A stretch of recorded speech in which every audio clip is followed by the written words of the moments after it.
সিলেট মাজারে দ্বিতীয়বারের মতো প্রকাশ্য টাকা গণনা করা হলো মন খারাপ মুতাওয়াল্লির এবং মাজারের প্রধান খাদেমের। দ্বিতীয়বার কত হয়েছে জানেন?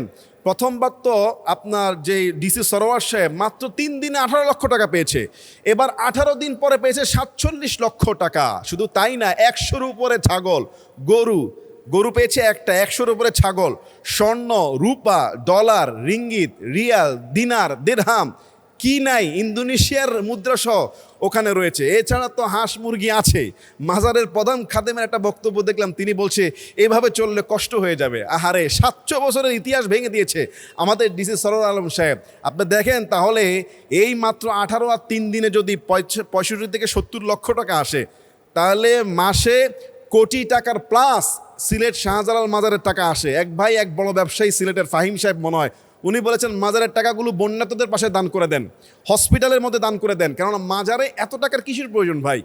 মাজারের যে প্রধান যে খাদেম, যিনি একসময় বলতেন দাম্ভিকতার সাথে, তার একটা বক্তব্যে এরকম একটা কথা এসেছে যে তাকে বলা হলো যে তিনি বলেছেন যে কাকে হিসাব দিব, কেন হিসাব দিব? আজকে তিনি অসহায় হয়ে তাকিয়ে আছেন, টাকা গোনা হচ্ছে। আরেকজন বলছে যে এইভাবে আর প্রকাশ্য গণনা চলতে পারে না, এভাবে হলে চলে না। ভাই, প্রকাশ্য গণলেই তো ভালো, স্বচ্ছতা থাকে, এটা একটা হিসাব থাকে। গোপনে এই আর কতদিন, 700 বছর, কত হাজার হাজার কোটি টাকা সিলেট শাহজালাল রাহিমাহুল্লাহর মাজার থেকে টাকা গিয়েছে আল্লাহ জানে। শুধু তাই না, সিলেটে কিন্তু আরও অনেক মাজার আছে, শাহফরুর রাহিমাহুল্লাহর মাজার, আরও অনেক মাজার আছে। প্রত্যেকটা মাজারের টাকার হিসাব এভাবে প্রকাশ্যে জনগণকে দেওয়া উচিত এবং সেই টাকা জনকল্যাণে ব্যয় করা উচিত। বন্যা থেকে শুরু করে হসপিটাল, এতিমদের শিক্ষা, মাদ্রাসা, সব জায়গায় ব্যয় করা উচিত। কারণ এখন মাজারের প্রধান খাদেম, মাজারের প্রধান যেই আপনার এই যারা রয়েছে মুতাওয়াল্লি, ওনাদের মন খারাপ। ভাই, মন খারাপ হওয়ার কি আছে? আপনারা তো আরও আশ্বস্ত দিবেন। অনেকে বলছে যে ব্যবসায় লালবাতি। আরে, মাজার ব্যবসা বাংলাদেশে যে কি এক মজার ব্যবসা, বিনা পরিশ্রমে 1000 টাকা। আর মাজারে টাকা দেওয়া কতটুকু শরীয়ত সম্মত? আপনি সেখানে মান্যত করা জায়েজ আছে কিনা, যে আমি এখানে একটা মুরগি মান্যত করলাম, একটা গরু দিলাম, একটা ছাগল দিলাম যাতে আমার ছেলে হয়, মেয়ে হয়, বা আমি এটা মান্যত করলাম বিদেশ যেতে পারলে। নাউজুবিল্লাহ, মাজারে মান্যতের কোনো ইতিহাস নাই, কোনো হাদিস নাই, কোনো কোরআন নাই। মান্যত যদি, সদাকা যদি করতে হয়, দান যদি করতে হয়, একমাত্র লিল্লাহ, আল্লাহর খুশির জন্য, আল্লাহর জায়গায়, আল্লাহর ঘর মসজিদ হতে পারে, ইতিমখানা মাদ্রাসা হতে পারে, বা গরিব, মিসকিন, অনাথ, বিধবা, অসহায়, পঙ্গু, তাদেরকে দিতে পারেন।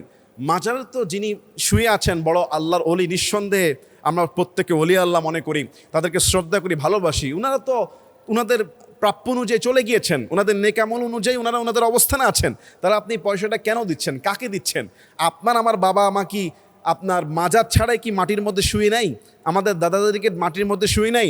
তাদেরও কি কবর না? তারাও কি তাদের হিসাব নিকাশে নেই? তাহলে মাজারকে কেন এত হাই কোয়ালিটি উন্নতি করার জন্য বা সংস্কার করার জন্য, যদি বলেন কনস্ট্রাকশন করার জন্য, কেন এত টাকা দিতে হবে? সেখানে মান্যত করাই জায়েজ নেই, তাও মানুষ দিচ্ছে। এটা বাংলাদেশের একটা মানুষের আবেগ, ভালোবাসা বলতে পারেন। কিন্তু এই টাকাটা পর্যন্ত চুরি করে খেয়ে ফেলা হয়, এই টাকাটা পর্যন্ত স্বচ্ছতার হিসাব দিতে রাজি হয় না। আল্লাহ আমাদের সবাইকে হেদায়েত দান করুক, বুঝার তৌফিক দান করুক। বাংলাদেশের প্রত্যেকটা মাজারের টাকাগুলো হিসাব করে সঠিক জায়গাগুলো মানুষকে দিয়ে দেওয়া উচিত। অনেক সময় এগুলি ব্যাংকে জমায় রাখে বা নির্দিষ্ট জায়গায় নিয়ে যায়, পরে কি নেয়, কোথায় রাখে, এগুলির হিসাবও কিন্তু আমরা পাই না। আল্লাহ আমাদের সবাইকে বুঝার তৌফিক দান করুক। আর যারা দিচ্ছেন, কোথায় দিচ্ছেন, কারা নিচ্ছে, একটু মাথা খাটান, আল্লাহ বুঝার তৌফিক দান করুক। আল্লাহুম্মা। আজকে বেশ কয়েকদিন ধরে সারা দেশে বৃষ্টিপাত হচ্ছে। ইভেন ঢাকা শহরের রাস্তাগুলো পর্যন্ত, হাঁটু পর্যন্ত, কোমর পর্যন্ত পানি। চট্টগ্রাম তো বন্যায় ডুবে গিয়েছে। এই যে অতিরিক্ত বৃষ্টি এবং বন্যা থেকে বাঁচার জন্য আমরা এখন কোন আমলটা করব?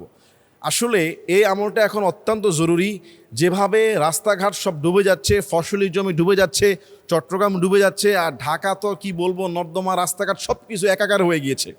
রাসূল আকরাম সাল্লাল্লাহু আলাইহি সাল্লামের জামানায় একবার বৃষ্টি বন্ধ হয়েছিল, মানে শুকনা হয়ে চৌচির অবস্থা। সাহাবারা রাসূলকে বললেন জুমার দিন, যে ইয়া রাসূলুল্লাহ, মাঠ ঘাট সব শুকিয়ে পড়েছে, পশু পাখিরা কষ্ট পাচ্ছে, আপনি একটু বৃষ্টির জন্য দোয়া করুন।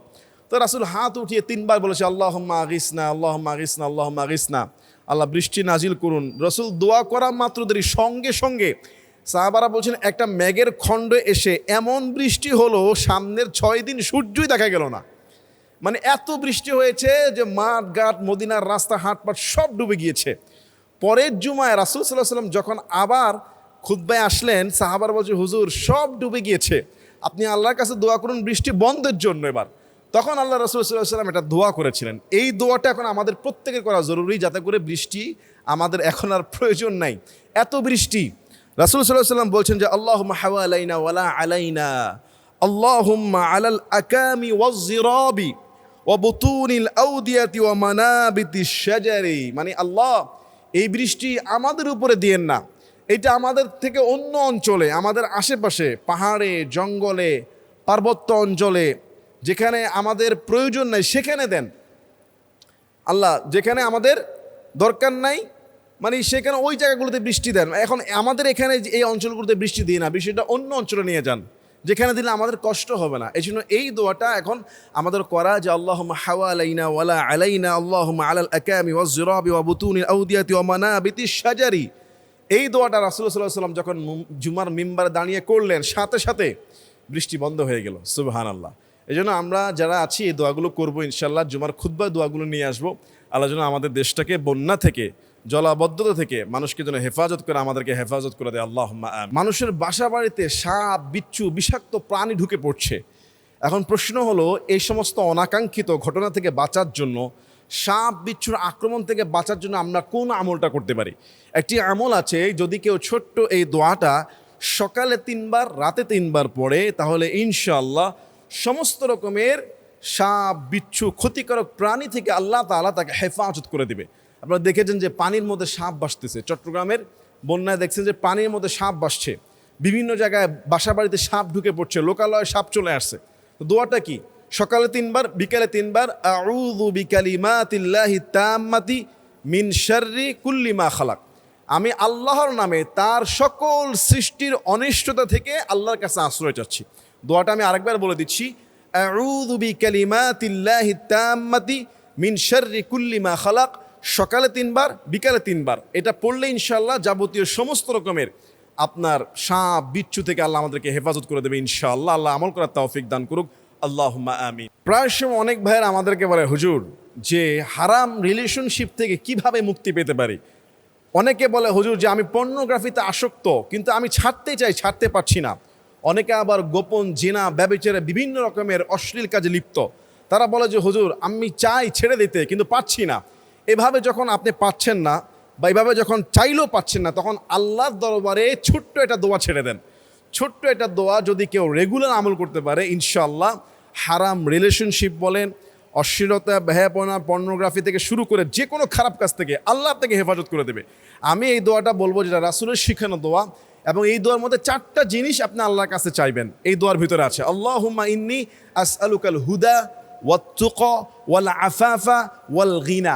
যে হে আল্লাহ, আমি আপনার কাছে হেদায়েত চাই। 1 নম্বর হলো হেদায়েত। আপনি অর্থ দিকে খেয়াল করবেন। আল্লাহুম্মা ইন্নী আসআলুকাল হুদা, তোমার কাছে হেদায়েত চাই। হেদায়েত চাইলে আর কি? হেদায়েত যদি কেউ পেয়ে যায় তাহলে আর কিছু লাগে না। ওয়াত-তুকা, 2 নম্বরে তোমার কাছ থেকে তাকওয়া চাই, মানে আল্লাহ তোমার ভয় চাই হৃদয়ে। আল্লাহর ভয় যাদের হৃদয়ে থাকে, সে কখনোই প্রকাশ্যে গোপনে আল্লাহর ভয়ে গুনাহে ধাবিত হতে পারে না।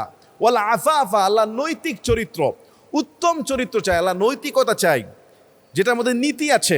ওয়াল গিনা, আত্মনির্ভরশীলতা, আল্লাহ মানুষের কাছে হাত পাতার থেকে আল্লাহ তোমার কাছে যেন চাইতে পারি, তোমার মুখাপেক্ষি হতে পারি।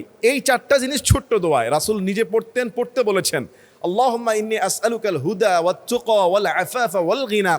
কোনো ভাই বা বোন যদি আমলটা করে, ইনশাআল্লাহ তার সমস্ত রকমের হারাম আকাঙ্ক্ষা থেকে সে অনেকটাই মুক্তি পেয়ে যাবে ইনশাআল্লাহ। ইনশাআল্লাহ এমনি তো মানব জীবনের প্রত্যেকটা হৃদয়ের মধ্যেই হারাম বা শয়তানের ধোঁকা, ওয়াসওয়াসা থাকবেই, কিন্তু দোয়াগুলো চেয়ে যদি আমরা আল্লাহর কাছে আশ্রয় চাই, ইনশাআল্লাহ আল্লাহর পক্ষ থেকে হিদায়াত, তাকওয়া, নৈতিকতা এবং আত্মনির্ভরশীলতা ইনশাআল্লাহ আল্লাহ দান করবেন। চাওয়ার মতো চাইতে বলে আল্লাহ কবুল করবেন। আল্লাহ আমাদের সবাইকে আমলটা করার তৌফিক দান করুক। আল্লাহুম্মা আমিন।